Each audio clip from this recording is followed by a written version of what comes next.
सावित्री नदीवरील आंबेत महाप्रळ पुलाला धडक देऊन हजारो शालेय विद्यार्थी, नोकरदार आणि व्यापारी वर्गाला वेठीस धरणाऱ्या बेजबाबदार बार्ज मालकावर तात्काळ फौजदारी गुन्हा दाखल करण्यात यावा या आग्रही मागणीसाठी राष्ट्रवादी काँग्रेस पार्टीचे शरदचंद्र पवार, रायगड जिल्हा संघटक तथा श्रीवर्धन विधानसभा अध्यक्ष अजहर धनसे यांनी आक्रमक पवित्रा घेतला आहे। प्रशासनाने येत्या 28 जुलै 2026 पर्यंत संबंधित बार्ज मालकावर गुन्हे दाखल करून कारवाई न केल्यास तीव्र आमरण उपोषण छेडण्याचा खणखणीत इशारा आज प्रशासनाला दिलेल्या निवेदनातून देण्यात आला आहे। सदरचं सविस्तर निवेदन आज म्हसळा तहसीलदार यांच्या मार्फत जिल्हाधिकारी आणि इतर वरिष्ठ कार्यालयांना देण्यात आलं। आजचे उपोषण तात्पुरते स्थगित, पण लढा सुरूच। आंबेत महाप्रळ पुलाच्या नुकसानी प्रकरणी आणि नागरिकांच्या पर्यायी व्यवस्थेसाठी आज 16 जुलै रोजी अजहर धनसे यांच्या नेतृत्वाखाली आमरण उपोषणाचं नियोजन करण्यात आलं होतं। या आंदोलनाची धास्ती घेत सार्वजनिक बांधकाम विभागाने तातडीने लेखी पत्र देऊन गुन्हा दाखल करण्याची प्रक्रिया सुरू केल्याचं कळवलं। बांधकाम विभागाने उपोषण रद्द करून सहकार्य करण्याची विनंती केल्यामुळे आणि प्रशासनाला कारवाईसाठी वेळ देण्यासाठी आजचे उपोषण तात्पुरत्या स्वरूपात स्थगित करण्यात आल्याची माहिती अजहर धनसे यांनी दिली। मंडणगड पोलिसांचा नकार, आता गोरेगाव पोलिसात गुन्हा दाखल करण्याची मागणी।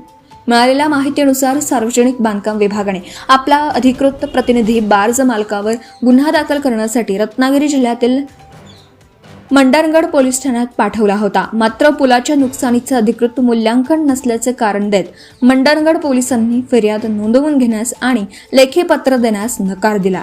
या गंभीर प्रकरणानंतर अजहर धनसे यांनी रायगड आणि रत्नागिरी जिल्ह्यांना जोडणाऱ्या या पुलाच्या प्रश्नावर थेट रायगडच्या हद्दीत येणाऱ्या गोरेगाव पोलीस ठाण्यात बांधकाम विभागाच्या माध्यमातून गुन्हा दाखल करण्याची जोरदार मागणी निवेदनाद्वारे केली आहे। काय आहेत प्रमुख 3 मागण्या? या निवेदनाद्वारे प्रशासनासमोर 3 प्रमुख मागण्या मांडण्यात आल्या आहेत। पुलाचं नुकसान करणाऱ्या संबंधित बार्ज मालकावर गोरेगाव पोलीस ठाण्यात तात्काळ फौजदारी गुन्हा दाखल करावा। कारवाईचा भाग म्हणून नुकसान करणारे संबंधित बार्ज तातडीने जप्त करावेत। पुलाचे लवकरात लवकर स्ट्रक्चरल ऑडिट पूर्ण करावं आणि नागरिकांची गैरसोय टाळण्यासाठी जंगल जेटी किंवा इतर पर्यायी वाहतूक व्यवस्था त्वरित उपलब्ध करून द्यावी। 18 जुलैचा अल्टिमेटम, प्रशासनाला आणि पोलिसांना कारवाईसाठी आता 28 जुलै पर्यंतची मुदत देण्यात आली आहे। या दिलेल्या मुदतीत जर मागण्यांची पूर्तता झाली नाही आणि बार्ज मालकावर गुन्हा दाखल झाला नाही तर जनतेच्या सुरक्षिततेसाठी आणि न्यायासाठी पुन्हा एकदा म्हसळा तहसील कार्यालयाबाहेर तीव्र आमरण उपोषण छेडण्याचा इशारा देण्यात आला, असा थेट इशारा अजहर धनसे यांनी दिला। त्यानंतर उद्भवणाऱ्या कोणताही कायदा आणि सुव्यवस्थेच्या प्रश्नाला सर्वस्वी प्रशासन जबाबदार राहील, असंही या निवेदनात स्पष्ट म्हटलं। सदर निवेदनाच्या प्रती रायगड जिल्हाधिकारी, पोलीस अधीक्षक, कार्यकारी अभियंता महाड आणि गोरेगाव व मंडणगड पोलीस निरीक्षकांना पुढील कारवाईसाठी रवाना करण्यात आल्या आहेत। नमस्कार मित्रांनो, जसं की आपल्याला सर्वांना माहिती आहे, आंबेत सावित्री नदीवरील पूल धोकेदायक असल्याबाबत सार्वजनिक बांधकाम विभागाने तात्पुरत्या स्वरूपात पूल बंद केला होता। त्याच्यानंतर अवजड वाहनांसाठी पूल बंद केला। याचं मुख्य कारण म्हणजे काय? याचं मुख्य कारण होतं पूर परिस्थितीची माहिती संबंधित बार्ज मालकाला होती, मात्र त्यांनी सुरक्षित स्थळी त्यांनी सदरचं बार्ज त्यांनी पार्क न केल्याने पुराच्या पाण्यामध्ये ते 3 बार्ज महाडच्या दिशेने आंबेच्या दिशेला वाहून आले आणि संबंधित जे पूल आहे, आंबेत महाप्रळचं जे पूल आहे, अंतुले साहेब जेव्हा मुख्यमंत्री होते त्यावेळी ते पुलाची स्थापना करण्यात आली होती आणि ते 2 जिल्ह्याला जोडणारा मुख्य पूल आहे। त्या पुलाला संबंधित जे बार्ज मालक यांच्या हलगर्जीपणामुळे ते बार्ज देऊन आंबेत पुलाला धडक दिली, त्यामुळे सदरची वाहतुकीचं प्रशासनाने बंद केलेली आहे।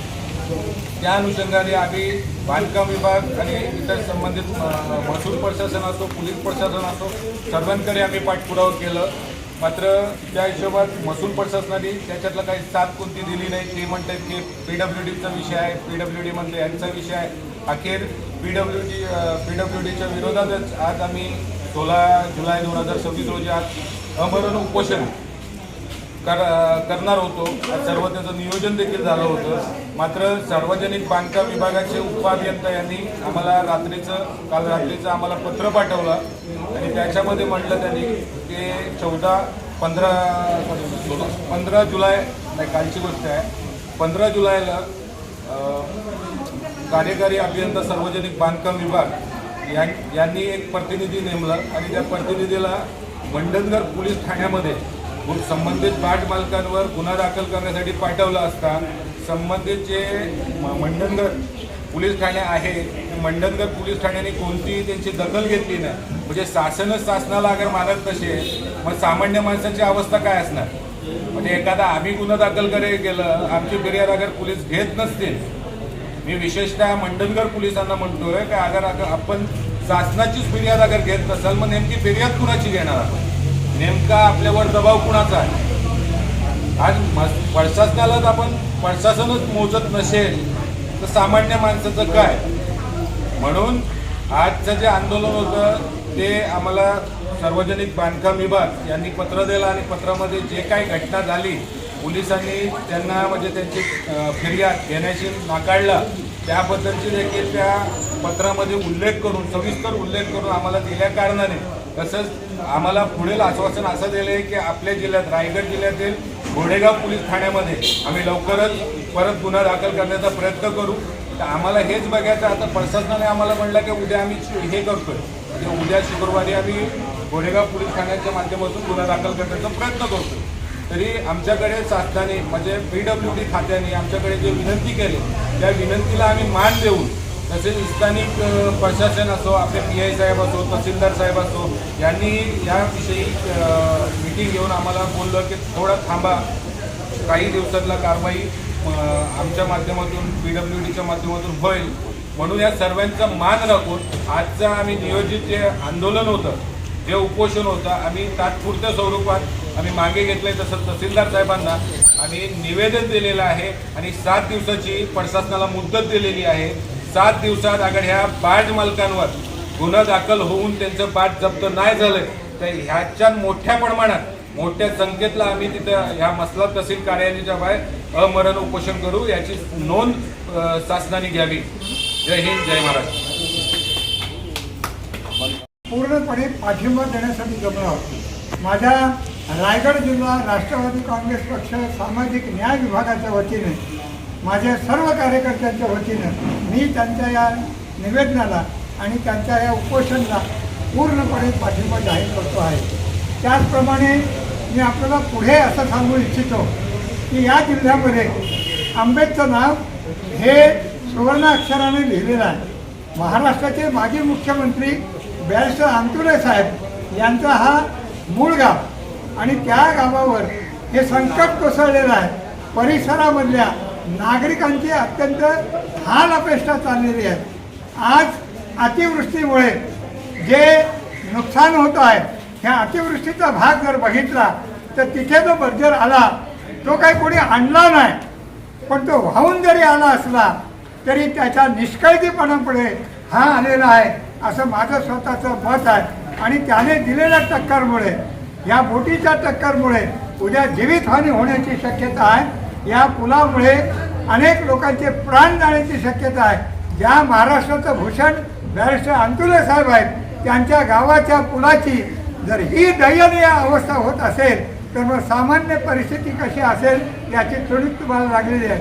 आणि राष्ट्रवादी पक्षाच्या वतीनं सगळे कार्यकर्ते धनशे साहेबांच्या पाठीशी उभे आहोत. आणि यापुढे सुद्धा जर या निवेदनाची दखल शासनाने जर घेतली नाही तर आम्ही यापुढे पुढची लढाई अत्यंत जोमाने करू अशा तऱ्हेचं या ठिकाणी कथन करतो आणि इथे सांगतो. जय भीम, जय भारत, जय हिंद. गोरेगाव रायगड तसेच माझ्याबरोबर रायगड जिल्ह्याचे संघटक आदरभाई दनशे व आमचे एलवे साहेब जे सामाजिक न्याय विभागाचे अध्यक्ष. माझं म्हणणं एवढंच आहे की आज आम्ही हा उपोषण स्थगित केलेला आहे, मागे घेतलेला नाही. तर लोकांमध्ये संभ्रम निर्माण होण्याची काही गरज नाही.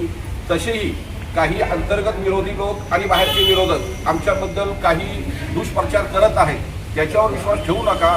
आणि जनतेला माझी कळकळीची विनंती एवढीच आहे की आमचा हेतू पूल बंद करणे किंवा लोकांना वेटीस धरणे किंवा त्यांना त्रास देणे हा अजिबात नाही आहे. आमचं हेतू एवढंच आहे की कुठल्याही घटनेची पुनरावृत्ती व्हावी नाही. जसं महाडसा ह्याच नदीवरचा पूल जो पडला सावित्री नदीवरचा आणि त्यामध्ये दुर्घटना झाली, गोरगरिबांचे जीव गेले आणि त्याच्यावरती सुद्धा कधीही कारवाई झाली नाही असे आमचे बरेच लोकांनी सांगितलं आहे. म्हणजे आदरभाईनी पण ह्या आधी व्हिडिओमध्ये सांगितलं आहे. तर ही पुनरावृत्ती न व्हावी त्यासाठी आम्ही ह्या पुलाच्या जो ऑडिट आहे त्या पुलाचा खरोखर वरून जे दिसणारा जो आहे तो नुकसान आहेच, पण खालपर्यंत त्याच्या पुलाच्या बुंदापर्यंत किती त्याचं नुकसान झालं आहे ह्याचं त्यांनी ऑडिट करावं आणि नंतरच कोणाच्याही न दबावाखाली येता मग नंतर तुम्ही पूल चालू करावा.